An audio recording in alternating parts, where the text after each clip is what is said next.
que hay que colocar dentro de la debilidad. En la personalización del sistema, Lenin, Stalin, Mao, Emberosa, Kim Il-sung, Fidel. ¿Qué pasa? Que no puede haber en los partidos un proceso de crecimiento, de desarrollo, que dado el sistema de colectivización, no solamente en el orden de la economía y de la propiedad, sino también del liderazgo, aparezcan 100, cientos, miles de dirigentes en capacidad de resistir y de defender el proceso. Porque es un elemento a tener en cuenta. Sí, históricamente ha tenido que ver con la ideología. Ya. Y te vas al plano internacional, pero si te remite al plano local, te vas a encontrar que también aquí los secretarios generales o presidentes de los PC nunca sueltan la batuta, pero tampoco la quieren soltar los de derecha. Parece que esto tiene que ver con la condición humana. Sin embargo, tú tienes a Nelson Mandela como un ejemplo excepcional, 27 años en la cárcel como prisionero político, víctima del apartheid, del racismo más radical que se podía conocer en la humanidad, y de la cárcel prácticamente pasa a la presidencia de la República y da un ejemplo distinto. Pero tú tienes un ejemplo aquí de un líder que tú planteas su pensamiento y seguir sus ideas, Duarte. Sí, Duarte es un ejemplo. ¿Un ejemplo? Duarte es un ejemplo. Pero son casos excepcionales. Y a esas excepciones tenemos que recurrir. Nelson Mandela es hoy por hoy el ejemplo de líder político de la humanidad, de líder democrático, de respetuoso de la democracia, de las reglas de juego. No optó por una reelección cuando lo pudo haber hecho y no ha vuelto a optar por la presidencia de la República. Fue altamente tolerante. Eso toca también el proceso de Venezuela, porque el presidente Chávez dice que va a durar 30 años. Sí, pero lo de Chávez es otra cosa. Ya. Chávez siempre son otras cosas. Chávez se ha sometido abiertamente a diferentes procesos eleccionarios, y yo estuve en Venezuela en el 2004 asistiendo como invitado internacional al referendo revocatorio presidencial, y aquel fue un proceso transparente y Chávez lo ganó. Y del 98 para acá Chávez ha ganado 9 procesos electorales.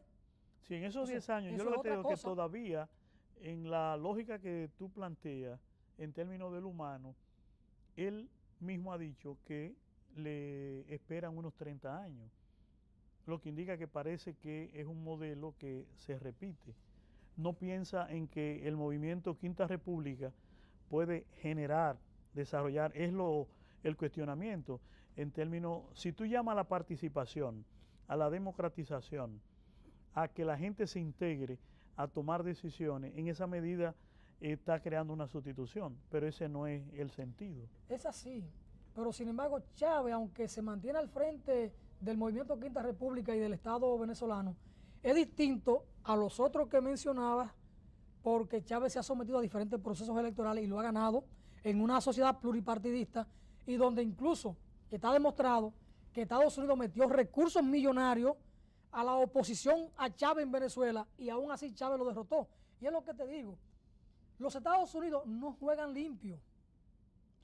Quieren hablar de ser ejemplo de democracia y sin embargo quieren meter la nariz en todo nuestro pueblo. Sí, pero Alfonso, lo que yo te digo es que justamente para competir, evitar que se creen desde Estados Unidos esos procesos de desestabilización, la mejor manera es ampliar la base de sustentación de la participación del liderato a nivel colectivo. Entonces, tú me estás diciendo que para garantizar que los Estados Unidos no hagan ese disloque, hay que tener una figura que asuma el control, no la autoridad y el poder. No. Esa ha sido una característica en estas sociedades, y el caso de Cuba es un ejemplo de ello.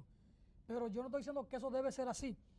Yo decía hace un momento, que Estados Unidos con esa actitud frente a Cuba en estos 40 y tantos años ha obligado a que Cuba escogiera ese camino. Fidel incluso le advirtió a Daniel Ortega: no escoge ese camino, tienes que resistir porque te la van a jugar. Y se la jugaron.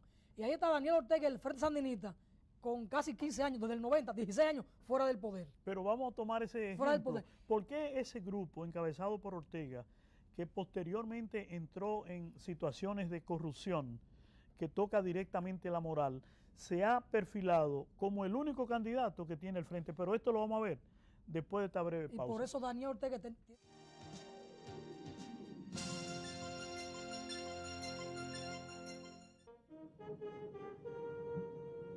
El gobierno da pasos firmes para resolver el déficit eléctrico con la construcción de la presa hidroeléctrica Pinalito en Constanza, con una inversión de más de 131 millones de dólares, 50 megavatios adicionales, ahorro en petróleo de 10 millones de dólares, ingresos de 15 millones por venta de energía y 1.200 empleos directos.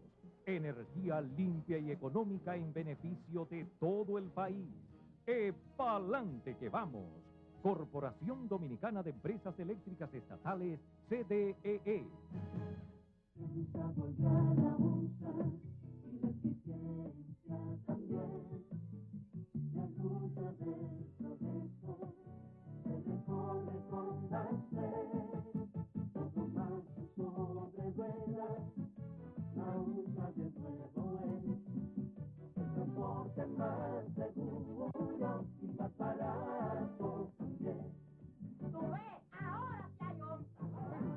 Volvió a la OMSA. En el año de la recuperación, cientos de autobuses han sido rehabilitados. Los corredores han vuelto a ser respetados y nuestro personal bien entrenado. OMSA, el transporte de confianza de un país que avanza. En buenas manos está el volante.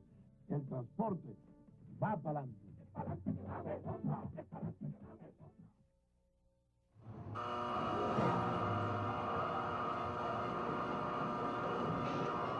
Conductor, tenga amabilidad y pase a la derecha.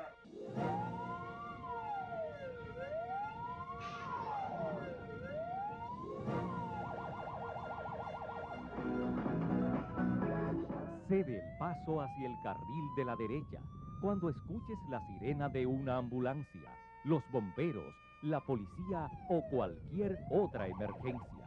Puede significar la diferencia entre la vida, la muerte o la seguridad de los tuyos. Plan de Seguridad Democrática, coordinado por la Secretaría de Interior y Policía.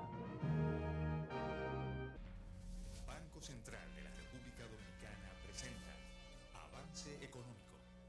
Durante los últimos 3 trimestres, la economía dominicana ha venido creciendo sostenidamente, habiendo registrado un robusto crecimiento de 12.6% del Producto Interno Bruto Real en el periodo enero-marzo de 2006.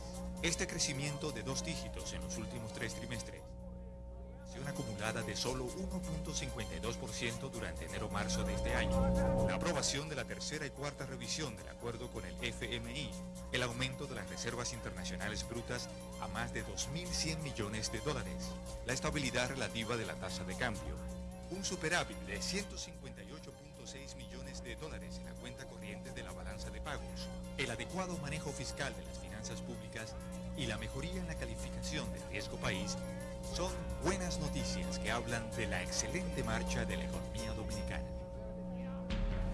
Banco Central de la República Dominicana presentó Avance Económico.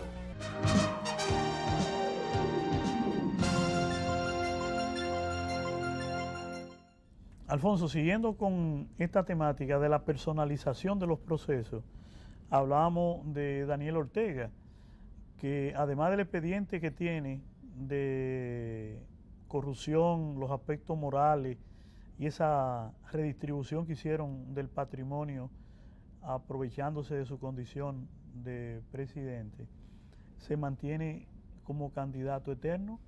Pero tenemos un caso interesante en Argentina, Perón, también, el tiempo que duró, retornó, en el caso de los regímenes socialistas, y parece que un análisis que pueda tener cualquier grupo que quiera desestabilizar, analiza ese proceso y el liderazgo individual personalizado, que también tiene el rasgo de autoritario, que son los elementos que están presentes.